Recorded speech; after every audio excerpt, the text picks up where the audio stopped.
ایران نے جدید میزائل داغنا شروع کر دیے اور یہ جو الفتح میزائل ہیں یہ بہت رفتار سے جاتے ہیں. اس سے پہلے جو ایران نے میزائل چلائے وہ اور طرح کا سٹاک تھا اور اب وہ اپنے جدید ترین میزائل چلا رہے ہیں. ہائپرسونک میزائل ہیں ان کے پاس, بیلسٹک میزائل ہیں ان کے پاس, اور یہ بڑے خوفناک میزائل ہیں. ان کی تعداد میں نے آپ کو کل بتایا کہ امریکہ اور اسرائیل کا ماننا ہے کہ یہ 2-3 ہزار سے لے کے 5 ہزار تک ہے. تو یہ بہت بڑا ذخیرہ ہے میزائلوں کا, اور یہ کسی بھی ملک کو پوری طرح تباہ کرنے کی صلاحیت رکھتا ہے, یا ان کی دفاعی صلاحیت کو, یا بہت ساری ان کی بلڈنگوں کو, یا مالی نقطہ نظر سے ان کو بہت بڑا نقصان پہنچانے کی صلاحیت رکھتا ہے. پورے شہروں کو یہ ملیامیٹ کر سکتا ہے میزائلوں کا اتنا بڑا ذخیرہ. تو ایران جو ہے وہ ابھی ان کو داغ رہا ہے. ایران نے اب تک کہاں پہ اٹیک کیا ہے, کتنے ملک ایسے ہیں جن کی فیسلٹیز پہ ایران نے اٹیک کیا, یہ بہت اہم ڈیٹا ہے. 11 ممالک ہیں جہاں پہ امریکی, فرانسیسی اور برطانوی ایسٹس کو یا ملٹری اثاثوں کو ایران نے نشانہ بنایا. اسرائیل پہ تو ویسے ہی اٹیک کیا ہوا ہے. سعودی عرب میں, UAE میں, قطر میں, کویت میں, اردن میں, عراق میں, بحرین میں, عمان میں, شام میں, طرابلس یعنی سائپرس, یہاں پہ طرابلس جو ہے سائپرس یہ برطانیہ کی جگہ ہے, تو آپ برطانیہ سمجھیں اس کو.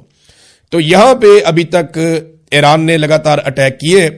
ایران کا ایک بہت بڑا دعویٰ سامنے آیا کیونکہ امریکہ نے یہ کہا جی ان کے 3 فوجی ابھی تک مارے گئے ہیں اور کافی سارے زخمی ہوئے ہیں, لیکن 3 فوجیوں کے امریکہ نے یہ کہا کہ 3 فوجی ہمارے, جبکہ ایران کی طرف سے جو دعویٰ سامنے آیا وہ یہ ہے کہ 560 امریکی فوجی ہم نے مار دیے. اب اس میں سچ بات کیا ہے اس کے بارے میں تو ہمیں اندازہ نہیں ہے, کیونکہ جنگ میں سب سے پہلا قتل سچ کا ہو جاتا ہے, اور جھوٹ کی بنیاد کے اوپر پروپیگنڈا ایک ہتھیار ہے نا, پروپیگنڈا جنگ کا, تو اس کو سب استعمال کرتے ہیں. اسی طرح یہ لوگ بھی استعمال کر رہے ہیں. امریکہ اپنا نقصان چھپائے گا اور ایران جو ہے وہ نقصان زیادہ بتائے گا. تو 560 فوجی ایران کہہ رہا ہے جناب کے مار دیے گئے. الجزیرہ نے ایک رپورٹ دی ہے جس میں الجزیرہ بتا رہا ہے کہ کہاں کہاں پہ کتنے لوگ مارے گئے, اور یہ رپورٹ آج صبح تک کی ہے اور ہر صبح یہ رپورٹ اب آیا کرے گی. لبنان کے اندر, عراق کے اندر, ایران کے اندر جہاں پہ جانی نقصان ہوا ہے, 555 افراد ایران کے اندر صبح تک جو ہے وہ جاں بحق ہوئے ہیں. ان میں بچیاں معصوم اسکولوں کی تھی. رضا پہلوی کو دیکھیں, ایرانی کیوں تسلیم کریں گے؟ میں ایک بات آپ کو بتاتا ہوں. رضا پہلوی وہ یہ چاہتا ہے کہ وہ ایران پہ آ کر حکومت کرے, لیکن ایرانی اس کو تسلیم نہیں کریں گے. ایران کی قوم کسی اور طرف نکل گئی ہے, وہ بہت پیچھے رہ گیا. رضا پہلوی نے جو ٹویٹ کیا, جو بیان دیا, اس نے کہا کہ 3 امریکی فوجیوں کی شہادت کے اوپر میرا دل خون کے آنسو رو رہا ہے, یہ رضا پہلوی نے کہا. اب اس پہ تو ایرانی قوم خوش نہیں ہوگی, وہ تو نفرت کرے گی, کیونکہ وہاں پہ سینکڑوں بچے قتل ہو گئے ہیں, معصوم بچے مارے جا رہے ہیں ایران میں, سویلینز مارے جا رہے ہیں, ان کے اوپر ایک لفظ نہیں بولا. اور دوسری طرف اس نے یہ سٹیٹمنٹ دیا ہے. تو رضا پہلوی کو پورا کا پورا جو عوامی نقطہ نظر سے یا ایرانی عوام کے اوپر اس کا بھروسہ نہیں ہے. اس کا بھروسہ صرف 2 جگہوں پہ. ایک اس کو امریکہ اور اسرائیل پہ ہے کہ یہ مجھے اقتدار دلوا دیں گے, طاقت دلوا دیں گے ایران میں. دوسرا اسے یہ لگتا ہے کہ جو ایران سے بہت سارے لوگ جلا وطن ہیں گزشتہ 30-40 سال سے, وہ اس کے ساتھ بڑی تعداد میں ایران میں چلے جائیں گے مختلف ممالک سے, اور وہ اس کو سپورٹ کریں گے. لیکن وہ 2 آٹے میں نمک کے برابر بھی نہیں ہے, تو ایرانی قوم اس کے ساتھ کھڑی نہیں ہوگی. یہ کوئی عراق ٹائپ کی صورتحال بنا دیں گے اگر ایران کے اندر زمین پر بھی اترتے ہیں تو رجیم چینج آپریشن تو تقریباً ناممکن دکھائی دے رہا ہے. دنیا کی سٹاک مارکیٹ میں نے آپ کو پہلے بتایا کہ وہ اڑ گئی ہے. ناظرین, اب آ جائیں ذرا پاکستان کی صورتحال کے اوپر. ایک تو پاکستان کے اندر مظاہروں میں جو لوگ شہید ہوئے ان کی تعداد کے بارے میں پتہ چلا ہے. اب کچھ کنفرمیشن آ رہی ہے. 16 افراد کراچی میں شہید ہوئے ہیں مظاہرین, 6 اسلام آباد میں شہید ہوئے ہیں, اور یہ سیدھی فائرنگ کی گئی ہے پولیس کی جانب سے. اب تو باقاعدہ ویڈیوز اور تصاویر آ رہی ہیں کہ رینجرز اور پولیس نے سیدھی فائرنگ کی ہے. کراچی کے اندر تو بندے مار دیے, اور اس کے بعد اسلام آباد میں 6 لوگ جو ہے وہ قتل کر دیے, بہت سارے زخمی کر دیے. 7 گلگت بلتستان میں اور 6 سکردو میں. تو اب تک کی صورتحال میں 35 لوگ شہید ہو چکے ہیں پاکستان میں. گلگت بلتستان اور سکردو کے اندر جو ہے وہ کرفیو نافذ کر دیا گیا ہے لا انفورسمنٹ کی جانب سے کہ جناب وہاں پہ لوگ اب باہر نہ نکلیں, جبکہ پاکستان میں بہت ساری پروازیں منسوخ ہو گئی ہیں. پاکستان کے اندر جو ہے وہ پشاور سمیت دیگر ایئرپورٹس کے اوپر اب پروازیں منسوخ ہو گئی ہیں اور وہاں پہ لوگ ٹریول نہیں کر پا رہے. یہ ہے ناظرین صورتحال, اور انٹرنیشنل فلائٹس تو ویسے ہی ختم ہو گئی ہیں اس پورے ریجن کے اندر. پاکستان کی حکومت کے لیے ایک بہت شرمناک صورتحال تب پیدا ہو گئی ہے جب صحافیوں نے ان سے یہ سوالات کرنے شروع کیے کہ آپ امریکہ کا نام کیوں نہیں لیتے.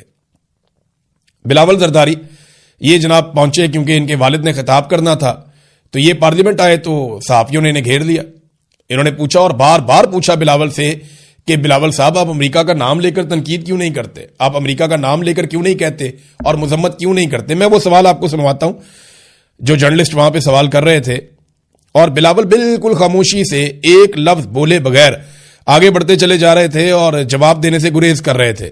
یہ صورتحال ان کے لیے پیدا ہو گئی اور یہ بڑی شرمندگی والی صورتحال ہے. یہ ذرا آپ سنیے اس میں کیا ہوا.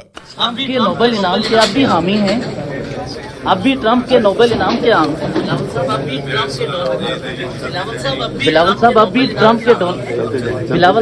ٹرمپ کے نوبل انعام کے حامی ہیں.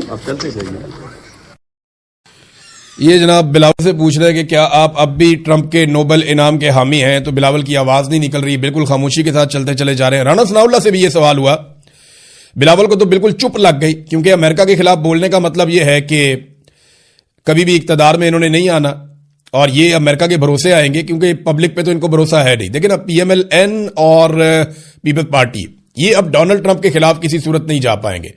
سینٹ کے اندر بھی یہ مطالبہ ہو گیا ہے کہ جو امن کا نوبیل انعام کی نامزدگی پاکستان نے سب سے پہلے کی تھی کہ ڈونلڈ ٹرمپ کو امن کا نوبیل انعام دیا جائے, وہ نامزدگی پاکستان واپس لے, اور یہ مطالبہ پاکستان میں زور پکڑتا جا رہا ہے. تمام مظاہرین بھی یہ کہہ رہے ہیں, تمام مخالفین بھی یہ کہہ رہے ہیں, اور ایران جنگ کے حوالے سے لوگوں کا یہ ماننا ہے کہ امریکہ نے امن و امان کو خراب کیا ہے, لہذا پاکستان نے جو ڈونلڈ ٹرمپ کے لیے امن کے نوبیل انعام کے لیے نامزدگی کی ہے وہ نامزدگی واپس لے لے. اب بلاول سے بار بار پوچھا لیکن بلاول کو بالکل چپ لگ گئی اور وہ بولنے سے بالکل قاصر رہے. رانا ثناء اللہ سے پوچھا تو انہوں نے کہا جی ہم نے تو صورتحال کی مذمت کر دی ہے. دیکھیں صورتحال کی مذمت کی ہے, ذمہ دار کی مذمت نہیں کی کہ یہ صورتحال پیدا کس کی وجہ سے ہوئی اور کون اس کے لیے ذمہ دار ہے.